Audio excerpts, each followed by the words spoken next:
dear learners. Welcome to today's session. We will be discussing on women and environment.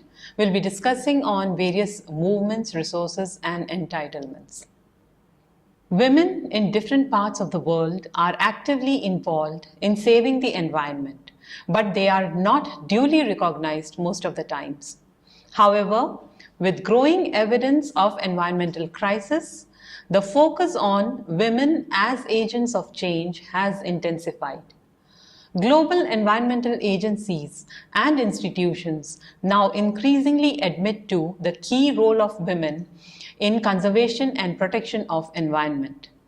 Today, we will discuss about some major environmental movements in the world and in India that were spearheaded by women. Women's role in environmental movements are different in the developed and developing worlds. In the developed countries, the issues that women are raising are largely related to pollution and other such issues of urban context, while in the developing countries, the issues are linked to livelihood concerns in rural areas. Globally, there are many examples of women writing or fighting to save the environment. Let us look at some of them. One of the first well-known environmentalists was Rachel Carson, who voiced her concern for the environment in her famous book, Silent Spring, in 1962. Carson warned about the dangers of using chemical pesticides, particularly DDT, as it has serious effects on human health. She raised several pertinent questions in her book, because of which many see Carson as the mother of environmental movement. Carson paved the way for women to come together to protect the environment. Another important voice was that of Elinor Ostrom, who pointed out that depriving communities of access to natural resources is not the most efficient way of managing our common resources. In her book, Governing the Commons in 1990, she gave the world a map to the more just and sustainable way of managing resources through collective action. Another example is that of Thailand. The forest in Thailand declined from 53% in 1961 to 29% in 1985. The peasant Thai women played an important role in restoring forests through afforestation. The Dhamma Raksha reforestation program in Thailand saw women restoring forests and developing new sources of income linked to reforestation and sustainable agriculture. Another example is that of Louise Gibbs, a 27-year-old housewife in 1978, organized her neighbors into the Love Canal Homeowners Association, and a movement was born to protest against toxic chemicals being dumped in the Niagara Falls, New York. Fifthly, let us look at the example of Brazil. Brazil is a country rich in biological diversity. 1/3 of the world's forests lie in Brazil. The destruction of forests in Brazil has seen a rise in environmental movements. Between 1990 and 2009, Brazil's federal government created 89 extractive and sustainable development reserves in Amazonia. The Secretariat of Women Excavis of CNS helped to transform women's role in resource management.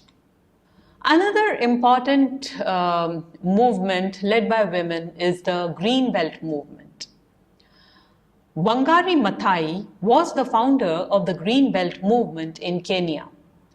The movement started in central Kenya in 1976, which organized local groups to plant an estimated 30 million trees in the regions of Eastern and Southern Africa.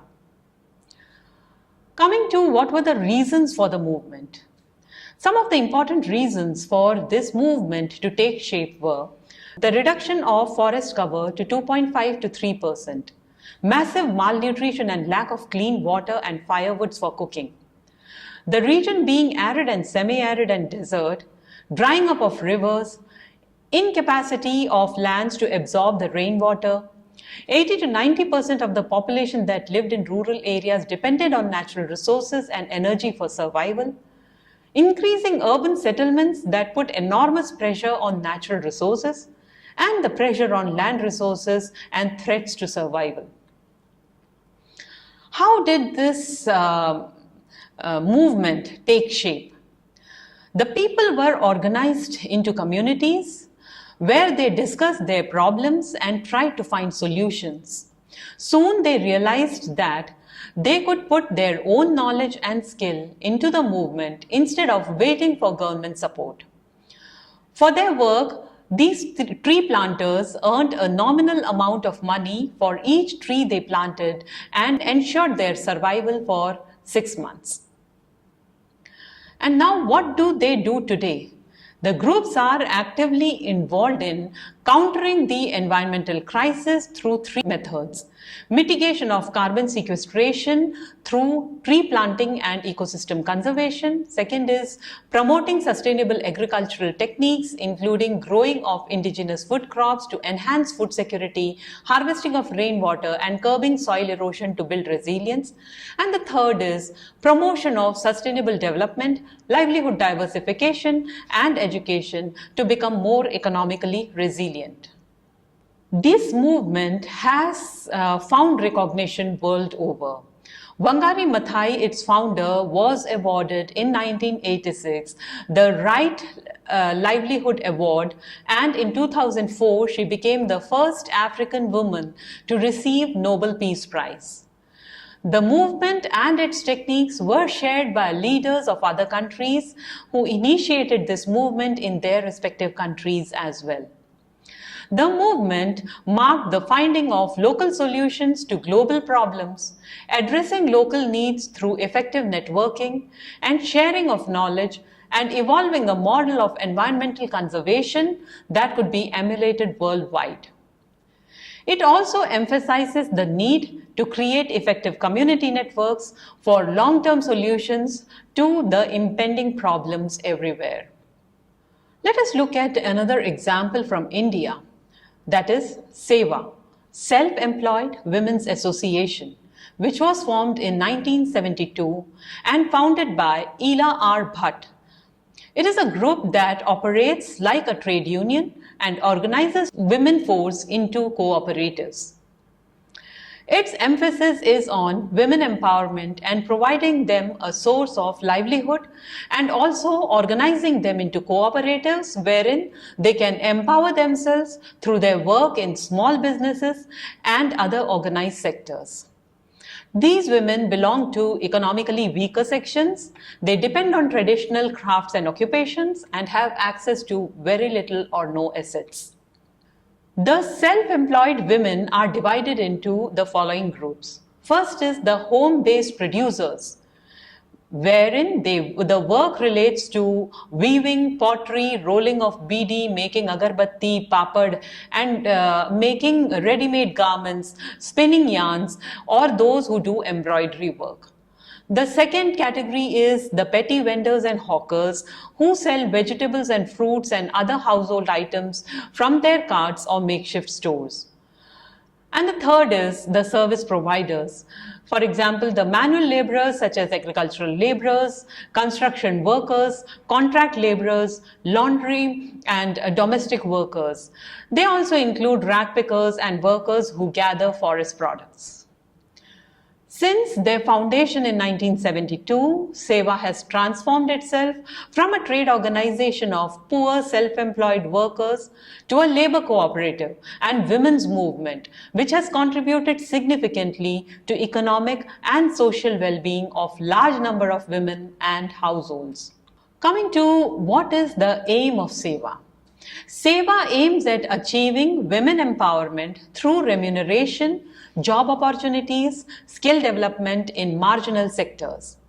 It seeks to focus on issues of self-help, strengthening women's bargaining power, provides new alternatives, and gives them opportunities of economic self-sufficiency. What are the functions that they perform?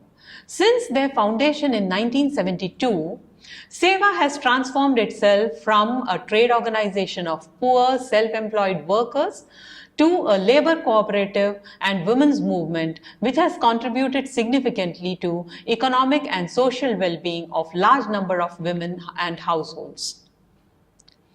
Seva helps women dependent on agriculture and allied sectors in earning incomes or making benefits through the production and sale of products and services. The reliance of women on these alternative sources of income reduced their dependence on traditional practices and seasonal employment during the times of need. In some districts, they organized women dairy producers. In some other districts, the craftswomen were linked to markets to sell their products at much higher prices, for this would eliminate the involvement of middlemen who would buy these products at a lower price and sell them in the market at much higher rates. Seva cooperatives have also helped women in getting economic and social security. It also transformed the workers into producers of goods and services, owners, consumers, and managers, thus honing their entrepreneurial skills.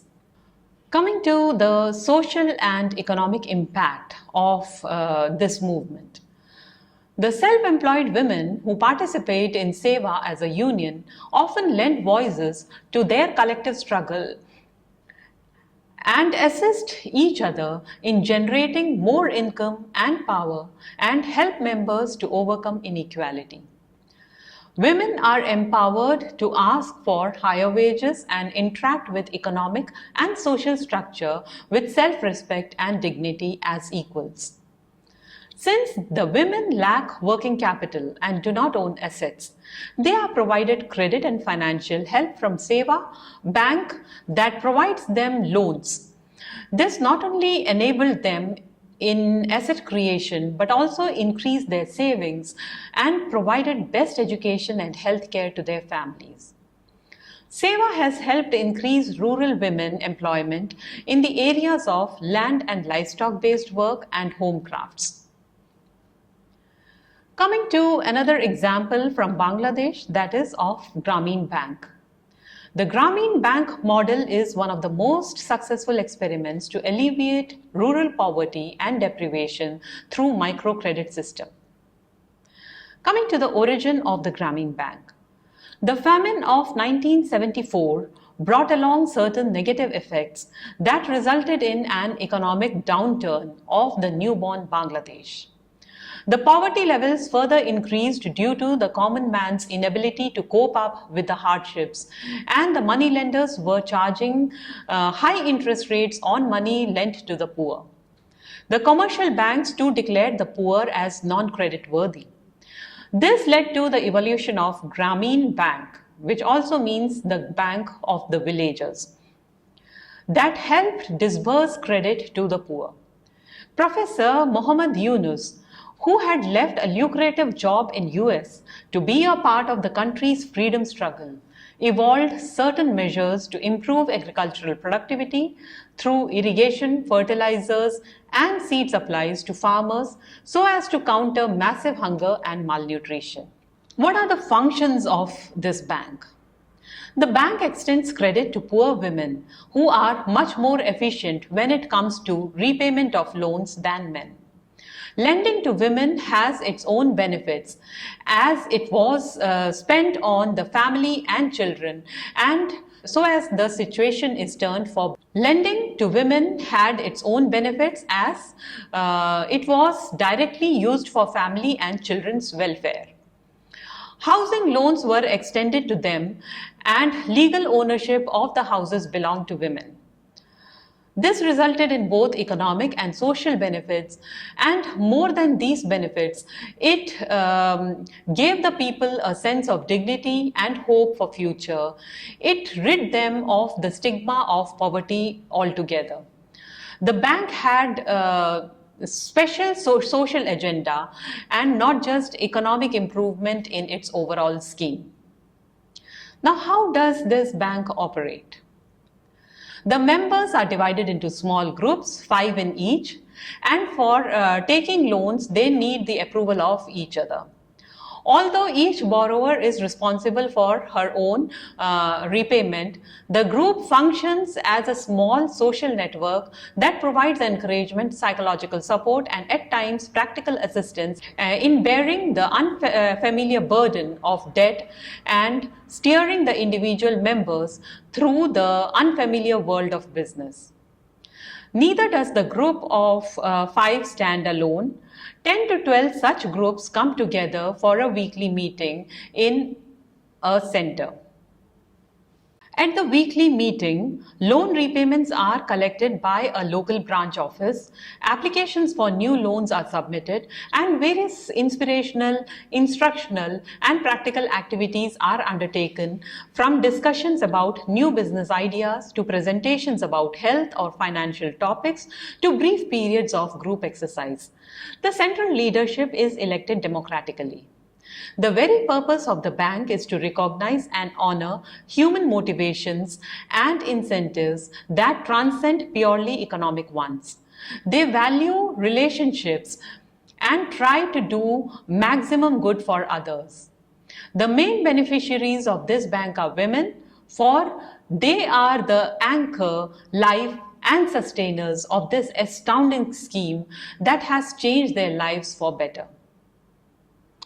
Coming to again another example from India, that is the development of women and children in rural areas, SHGs, self-help groups.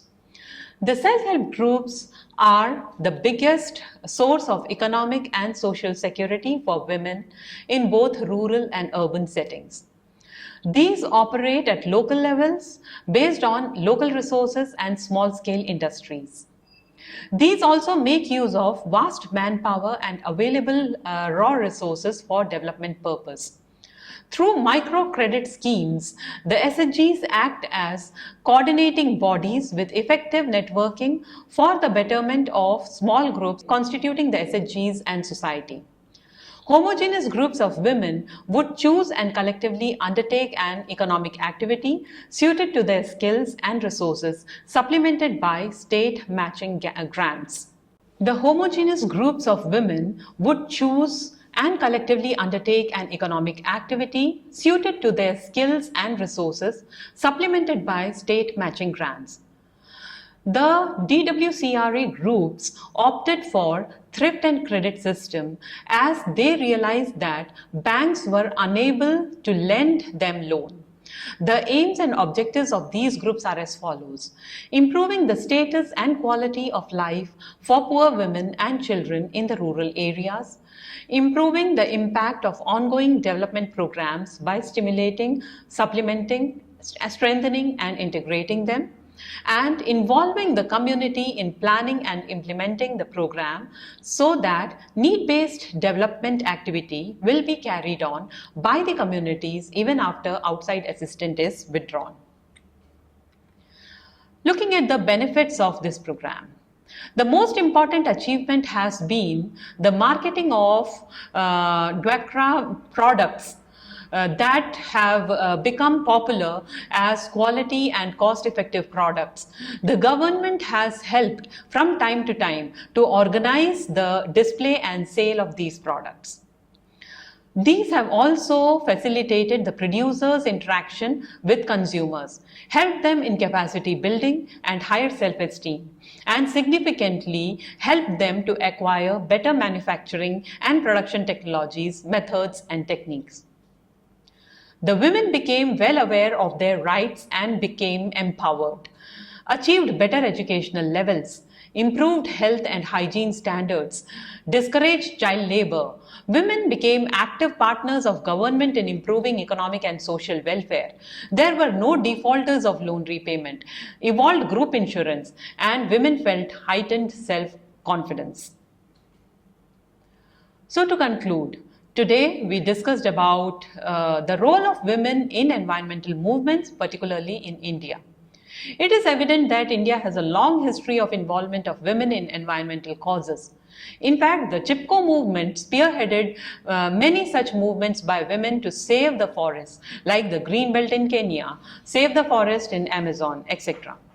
We discussed a few of these movements in detail, like the Green Belt movement, Seva, Grameen Bank, and the development of women and children in the rural areas. Thank you.